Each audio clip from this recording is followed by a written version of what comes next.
du pneumologue et du prestataire. Merci, ma sœur et collègue, professeur Kembouche. Je tiens à remercier aussi les organisateurs et leur féliciter pour cette excellente journée que je pense elle est très réussie. Je leur souhaite beaucoup de succès et surtout une longue vie et une bonne continuité. Alors là, on va sortir un peu du contexte un peu de la néoplasie et partir sur un chapitre qui est un peu, ça donne un peu de l'espoir et qui est en pleine révolution. C'est le traitement par CPAP de l'apnée du sommeil. Pardon, je vais mettre mon chronomètre. On a le chronomètre, ne t'en fais pas. Pour contrôler le temps. Regarde le chronomètre. Parfait. Alors, tout le monde le sait, hein, donc le SARS c'est une maladie qui est très fréquente, très souvent sous-diagnostiquée à l'échelle mondiale, mais aussi à notre niveau. Les moyens de diagnostic, parfois c'est facile par un simple interrogatoire, mais parfois on est affronté à des formes plus ou moins compliquées ou plus ou moins insidieuses. D'où l'intérêt, bien sûr, d'être plus vigilant sur cette maladie qui a des conséquences assez lourdes sur la personne à travers les comorbidités qu'elle engendre, mais aussi sur la société. Bien sûr, tout le monde sait que pratiquement 9 accidents sur 10 de la voie publique sont dus au syndrome d'apnée du sommeil. Alors, pour commencer, le SARS, c'est une maladie qui est fréquente, elle est de conséquences graves. On a les complications cardiovasculaires qui sont redoutables, on a les complications neurologiques, mais aussi les complications métaboliques. Ça, c'est à l'échelle individuelle, mais aussi à l'échelle sociétale ou globale. Bien, c'est surtout les accidents de la voie publique et de travail. Tout le monde, je pense que beaucoup d'entre vous sachent qu'en Allemagne, il y a plus de 60 ans de cela, chaque personne qui postule pour un travail pour un engin ou bien du poids lourd, on lui fait systématiquement un enregistrement du sommeil pour dépister le SARS et éviter les conséquences de la maladie. Mais l'avantage qu'on a, c'est que c'est une maladie qui reste toujours traitable, quel que soit le stade de cette maladie.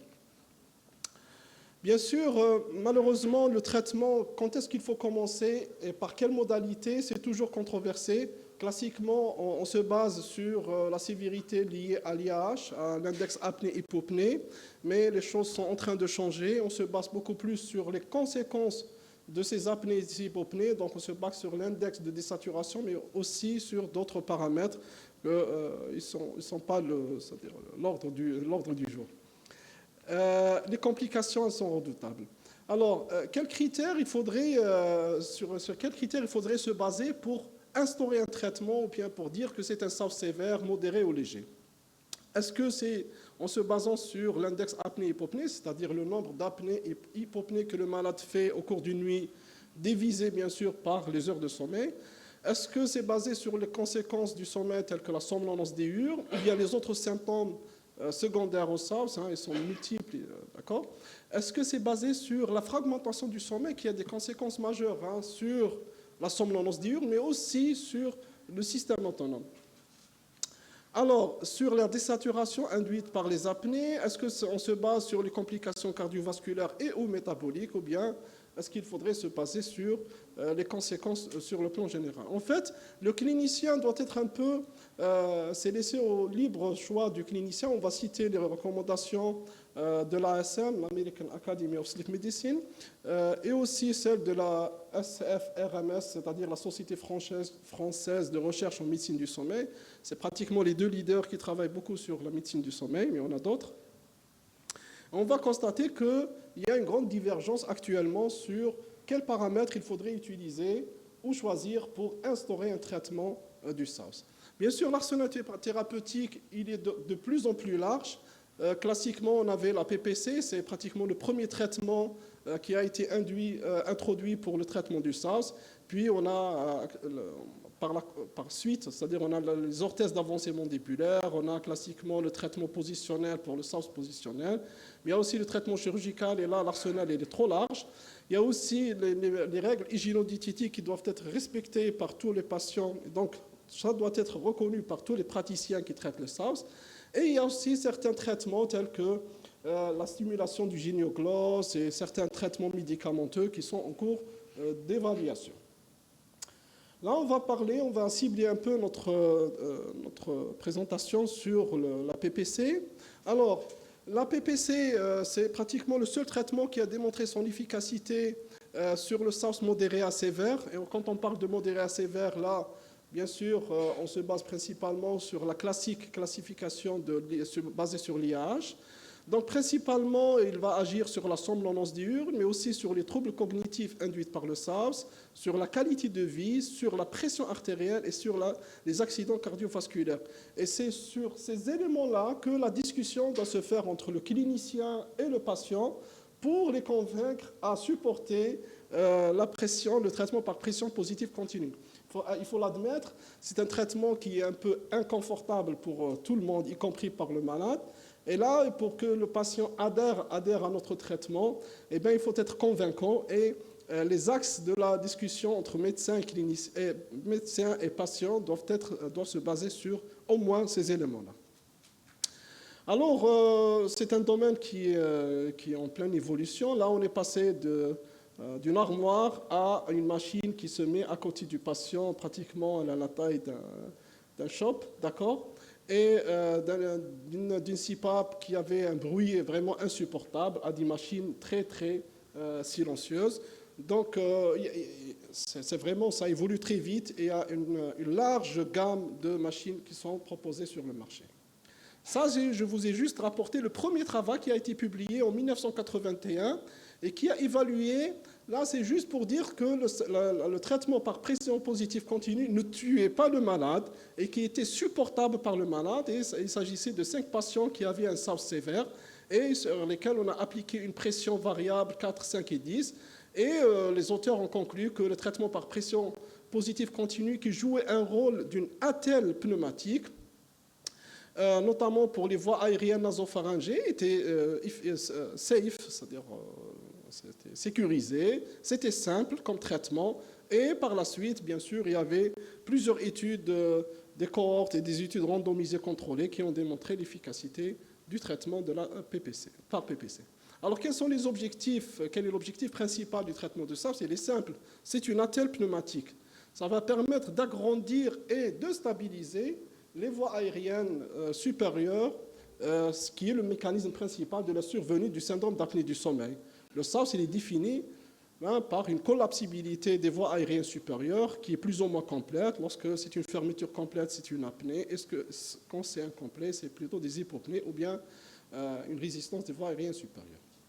Alors, le principe de la machine est simple. Il va extraire l'air environnant, il va booster un peu cet air à travers un tuyau avec ou sans humidificateur. Une pression d'air va être livrée à travers un masque. Et bien sûr, il ne faut pas, c'est-à-dire le clinicien, quand il va instaurer le traitement, il va constater une fuite, une pression d'air, ou bien il va percevoir de l'air qui sort du masque. Et bien, c'est les fuites intentionnelles qui sont souvent, c'est pour permettre tout simplement l'expiration du malade lorsqu'on va lui donner une pression positive continue. Le plus important, l'élément qui est très important à connaître, c'est cette pression critique-là. Alors, la pression critique, c'est la pression transmurale qui règne au niveau de la paroi du pharynx et qui est variable lors de l'inspiration et l'expiration. Et pour un sujet normal, la pression critique à l'inspiration doit être inférieure à 0 pour assurer la vacuité du voie aérien supérieur, notamment le pharynx. Là, c'est la pression nasale et ça, la pression thoracique. Et bien sûr, pour assurer un débit aérien convenable. Ce qui arrive chez les patients qui ont des apnées ou bien des hypopnées, c'est que cette pression critique-là va s'élever, va être soit supérieure à 0 et donc va favoriser un collapsus total des voies aériennes, ou bien va être plus ou moins proche à 0 et donc réduire d'une façon significative le flux aérien et donc donner lieu à ce qu'on appelle les hypopnées.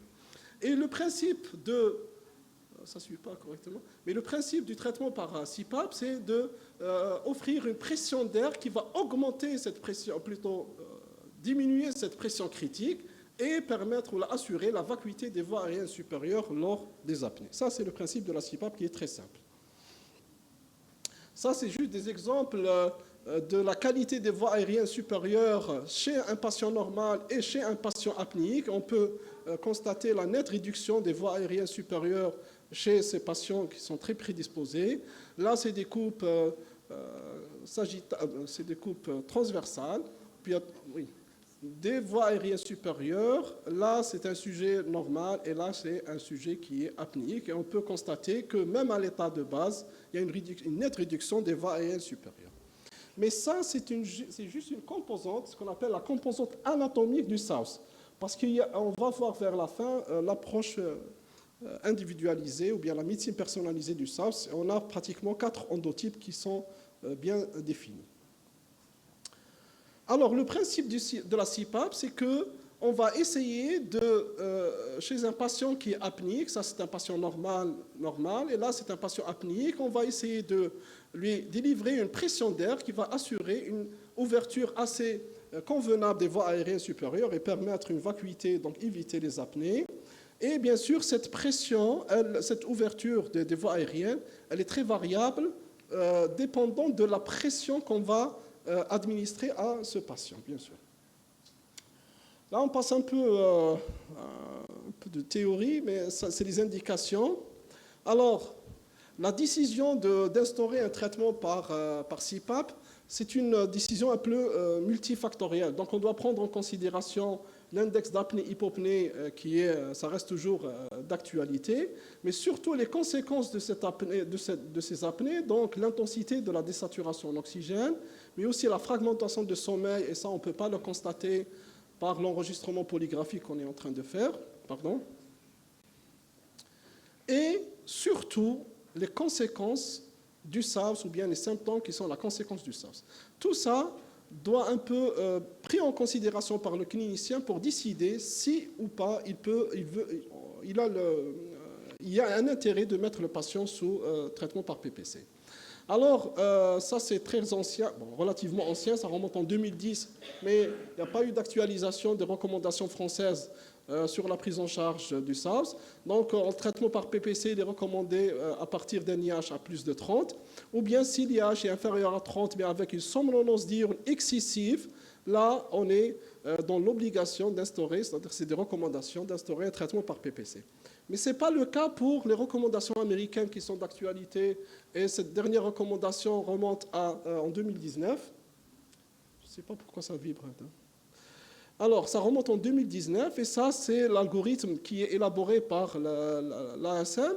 C'est que dès qu'on a le diagnostic du SAWS, confirmé bien sûr par un enregistrement du sommeil, que ce soit la polygraphie ou bien la polysomnographie, eh bien, on doit se poser la question sur les conséquences du SAWS.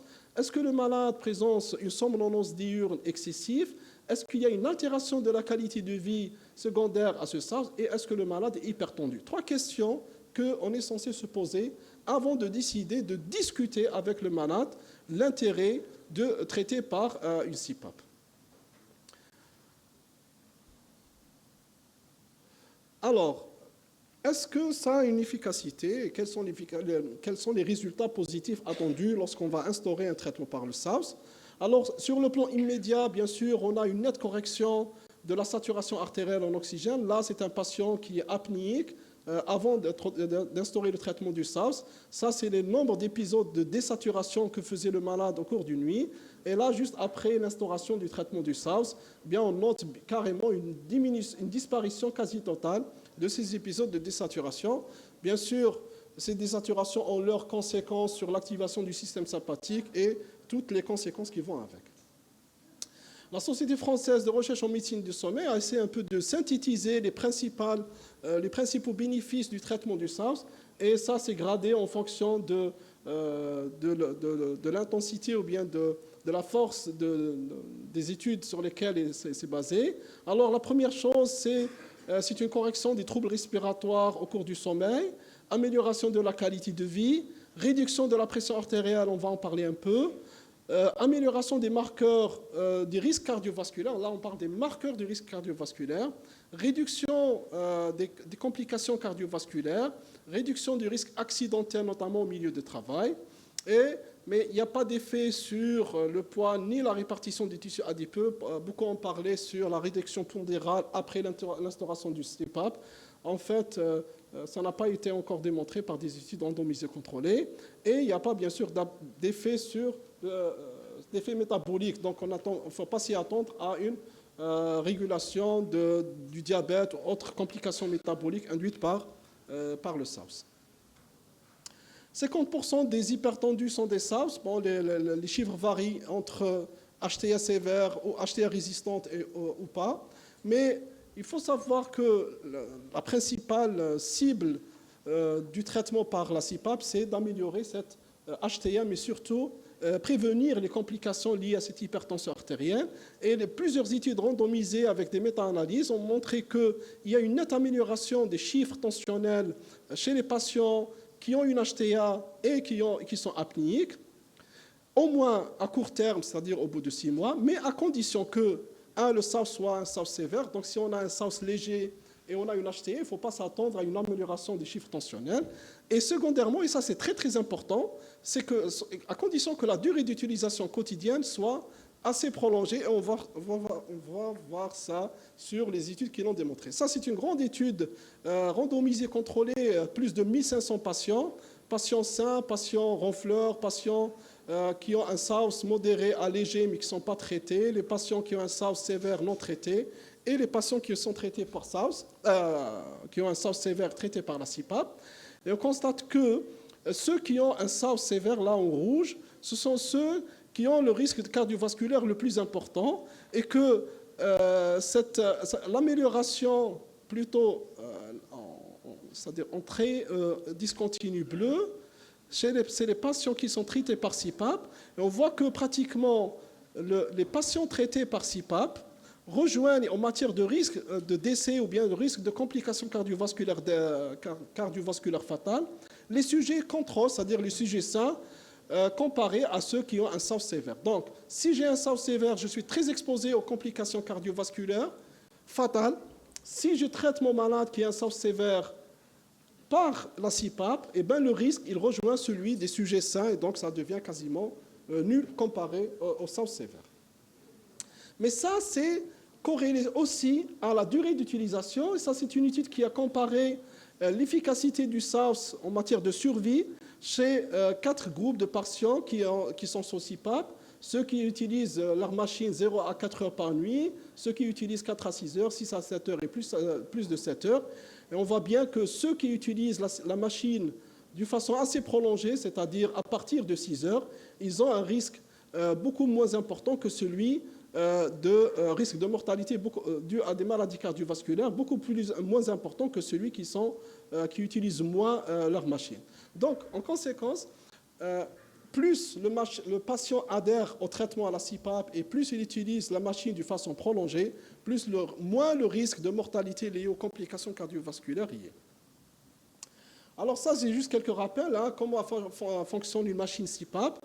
Eh bien, il y a 2 modes de fonctionnement. Il y a le mode fixe, c'est-à-dire on va fixer une pression, par exemple 10 cm d'eau ici, et la machine, dès qu'on va mettre le patient sous machine, ça va augmenter progressivement cette pression et maintenir toute cette pression au cours de la nuit. Ça, c'est la pression fixe. Et on a la pression autopilotée, oui, c'est que la machine je vais régler bien sûr les pressions minimales et maximales, et la machine va essayer d'adapter la pression délivrée selon le taux de collapsibilité du patient. Alors, toutes les études, et on va voir ça sur les recommandations de la ASM, ont démontré qu'il n'y a pas une différence entre une pression fixe et une pression autopilotée. La seule différence, c'est le confort. Ça, on a une pression qui est pratiquement élevée toute la nuit. Là, c'est des pressions qui augmentent progressivement au cours de la nuit. Mais il est recommandé ou bien il est préconisé de privilégier une autopilotée par rapport au fixe dans 2 circonstances. Ceux qui ont un SAWS positionnel, donc lorsqu'il est sur le côté, il n'a pas besoin d'une pression d'air parce qu'il n'y a pas d'apnée. Par contre, lorsqu'il va se mettre en position dorsale, ça où les apnées vont survenir de façon assez importante. Donc la machine ne va se déclencher que lorsqu'il va se mettre en position dorsale, il va déclencher ses apnées. Et quand il y a une grande variation de besoin de pression, c'est-à-dire parfois il a besoin de 8 cm d'eau pour éviter l'obstacle et parfois il a besoin de plus. Lorsque j'ai besoin d'une variabilité de pression, ça on le connaît lors de la titration, eh bien, on privilégie l'autopiloté à la pression fixe. Mais dans l'ensemble, que ce soit une pression fixe ou bien une autopilotée, c'est pratiquement la même chose. Un mot sur la titration, c'est que comment je dois savoir, comment je dois connaître la pression efficace pour donner à mon malade. Alors, il y a 2 modalités de titration. Il y a la titration au laboratoire, mais ça, c'est vraiment très peu utilisé, c'est rarement utilisé, sauf dans les grands laboratoires de sommeil, c'est qu'on a un technicien, c'est-à-dire à la tête du malade, qui est sous machine et sous polysomno, et on augmente de 1 cm d'eau la pression jusqu'à disparition des apnées. Et on a le moyen le plus simple, c'est l'autopiloté. On va juste une machine CPAP qu'on va le régler en mode autopiloté. On va la laisser chez le malade pendant 1 à 4 semaines. Et puis, dans le rapport de la machine, je vais rechercher le 95e percentile, la pression 95e percentile, qui va me déterminer la pression efficace, tout simplement. Et je vais régler ma machine à la pression efficace que la machine a déterminée. Il y a cette notion d'équation prédictive de pression efficace. Elle est très peu utilisée, mais elle a été comparée, elle a bénéficié d'une étude randomisée contrôlée. La durée d'utilisation, donc plus on utilise la machine, plus on peut en tirer les bénéfices.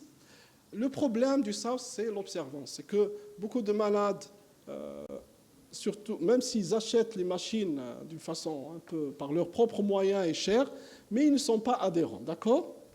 D'où l'intérêt d'une éducation initiale au traitement. Donc, il faut qu'il y ait vraiment une discussion ouverte entre le médecin et le patient sur les risques ou bien les conséquences de l'utilisation de la machine, mais surtout les bénéfices qu'on peut attendre de l'utilisation de la CPAP. Expliquer les causes de la maladie, intérêt du traitement de SAWS, et ça, il intervient le rôle du prestataire, parce que malheureusement, ce qu'on constate, en tous les cas chez nous à l'Ouest, c'est qu'on a peu de prestataires de services en matière de machines. Donc, généralement, c'est des vendeurs ou bien des revendeurs. Il y a peu de gens qui sont impliqués d'une façon plus efficace. Beaucoup de gens prétendent qu'ils sont des prestataires de services en matière de CPAP, mais peu, c'est-à-dire, font leur travail correctement. Et souvent, le malade, il est livré à lui-même. Soit il attend le contrôle chez le médecin. La durée de consultation avec un malade, elle est relativement courte, c'est-à-dire il ne faut pas le démentir, c'est-à-dire 10, 15 minutes, 20 minutes maximum, alors que pour convaincre un malade, pour lui mettre la machine, pour choisir le masque adéquat, pour vérifier les fuites et pour un peu rassurer le malade parce qu'il va recevoir une pression d'air lorsqu'il va s'endormir, ça mérite beaucoup plus de temps. Et là où le rôle du prestataire intervient, j'ai eu la chance d'accompagner quelques prestataires en France et vraiment c'est un déplacement à domicile du malade dans les conditions où le malade va s'endormir, d'accord? Il va lui mettre la machine, instaurer, régler les pressions, vérifier les fuites et rassurer le malade. Et puis, il y a bien sûr un appel après 24 heures ou bien 48 heures sur l'utilisation, et puis un appel à 1 semaine. Et à chaque fois, le médecin traitant, il est avisé des résultats de cette discussion entre prestataire et patient. Parce que 50% des patients, on va le voir tout à l'heure, c'est-à-dire abandonnent leur machine, surtout durant les 3 à 6 mois de l'utilisation de la CPAP. Il y a un problème auquel vous pouvez être affronté, parce que lorsqu'on va convaincre le malade de mettre la machine, parmi les conséquences attendues, c'est de réduire cette somnolence diurne, qui est un motif de consultation fréquent. Alors 20% des patients vont garder une somnolence qui est appelée une somnolence résiduelle. Alors devant cette somnolence résiduelle, bien sûr, il faut vérifier l'observance du traitement, l'efficacité, donc il faut vérifier les IAH. Après instauration du traitement, est-ce qu'il y a beaucoup d'IAH résiduels ou pas? Mais parfois, il y a d'autres problèmes surajoutés, tels que la dépression et le syndrome de jambes sans repos, qui vont un peu fragmenter le sommeil. Et donc, si j'élimine ces problèmes-là, j'ai le droit de prescrire un traitement d'éveil, tel que la modafinil ou bien la solriamfétol. La modafinil, on la connaît, je pense. Très brièvement, les principales recommandations de l'ASM, parce que c'est les seules qui sont d'actualité pour le moment, en 2019. Le traitement de la PPC chez le SAWS, on le prescrit chez les patients qui ont une somnolence excessive, quel que soit le degré de sévérité du SAWS lié à l'IAH. On le prescrit chez les patients qui ont une qualité de vie altérée, Les critères qu'on a pris en considération, bien sûr, pour évaluer la qualité de vie, il y a beaucoup de questionnaires. Il y a le questionnaire de Saint-Georges, il y a beaucoup d'autres questionnaires. Mais principalement, c'est le renflement, l'étouffement lié au sommeil, les insomnies, les perturbations du sommeil du partenaire de lit, les maux de tête le matin, la nicturie, les troubles de la productivité et du fonctionnement social et les fatigues pendant la journée. Donc, si le malade se plaint de ça et il a un SAOS même léger ou à modéré, on est dans l'intérêt, il y a l'intérêt bien sûr d'instaurer un traitement par CPAP. Mais aussi sur l'hypertension comorbide, quel que soit aussi le degré de sévérité, c'est-à-dire même s'il n'est pas somnolent et il n'a pas de retentissement sur la qualité de vie, mais il est hypertendu, ben il est recommandé ou bien il est suggéré, il faut peser les mots, il est suggéré d'instaurer un traitement du SAOS. Mais une remarque qui est très importante, c'est que jusqu'à maintenant, il n'y a pas de preuves suffisantes pour recommander ou suspendre un traitement par CPAP chez les adultes non somnolents atteints de SAOS comme moyen de réduire les événements cardiovasculaires ou de mortalité. Et là, on sort carrément du paradigme de l'IAH, c'est-à-dire que si j'ai un malade qui n'est pas somnolent et même qui a un SAOS modéré, et si il n'y a pas de conséquences en matière de somnolence diurne, de qualité de vie, il n'est pas hypertendu, eh ben il n'y a pas de données qui nous permettent de prescrire la machine comme étant un moyen de prévention des maladies cardiovasculaires, jusqu'à maintenant. Je vais passer tout ça, je vais juste vous parler de... Tac. Non, la sélection du masque, l'hydratation. Alors, justement, sur l'approche personnalisée, il faut savoir que quand on va suspecter un SAOS, généralement, ça se passe ailleurs, c'est-à-dire le malade, il passe en soins primaires, c'est-à-dire en médecine générale, puis chez le spécialiste du sommeil, il va lui faire un test diagnostique, repasser parce que là, il est fait en laboratoire, en dehors du cabinet, puis on va repasser pour que le médecin spécialiste du sommeil va contrôler les résultats, et on va commencer par un traitement CPAP, on va faire la titration, mais 50% des CPAP vont échouer. Pourquoi ça? Parce qu'il y a un autre problème qu'on n'a pas encore pris en considération, c'est les endotypes. On a constaté qu'il y a pratiquement 4 endotypes. Le faible le faible stimuli de réveil, c'est-à-dire le malade se réveille très rapidement, là c'est encore plus simple.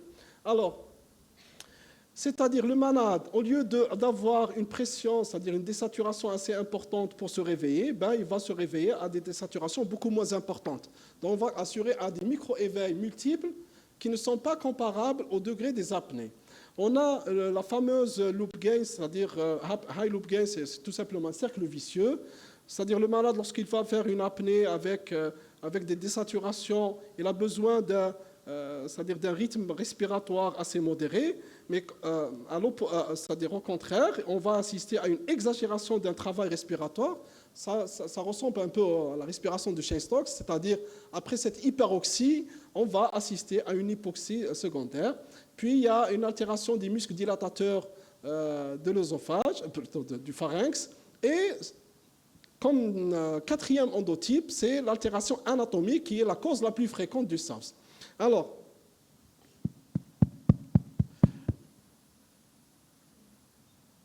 on va passer dans les années qui viennent de la fameuse classification basée sur la sévérité du liage et comment instaurer le traitement par CPAP par ce qu'on appelle la fameuse classification de PALM, juste PALM Belkadi. C'est tout simplement pression critique, c'est-à-dire la pression de la paroi pharyngée, le niveau de réveil, le loop gain et la réponse musculaire. Ça, c'est très calculable, accès gratuit par le net. Vous pouvez introduire les données de votre malade, mais à condition que l'enregistrement soit fait sous polysomnographie.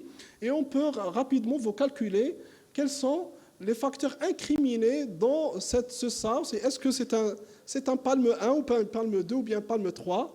Et le PALM 1, c'est-à-dire généralement, il nécessite le traitement par CPAP.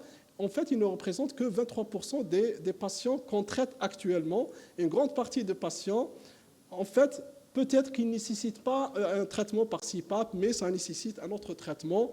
Il y a ça, c'est les modalités thérapeutiques qu'on a entre les mains. J'ai dépassé de 4 minutes, je m'excuse. Alors pour conclure, le SAV, c'est une maladie multifactorielle, mais aussi de mécanismes très variés. Bien sûr, jusqu'à maintenant, le traitement par CPAP reste le traitement de première intention, mais une bonne sélection du patient, une surveillance rapprochée, surtout par télémédecine, permet une meilleure adhérence du patient. 50% des patients abandonnent leur traitement et en tirer bien sûr les bénéfices et les avantages liés au traitement par CPAP. Et je vous remercie. Je m'excuse. Merci.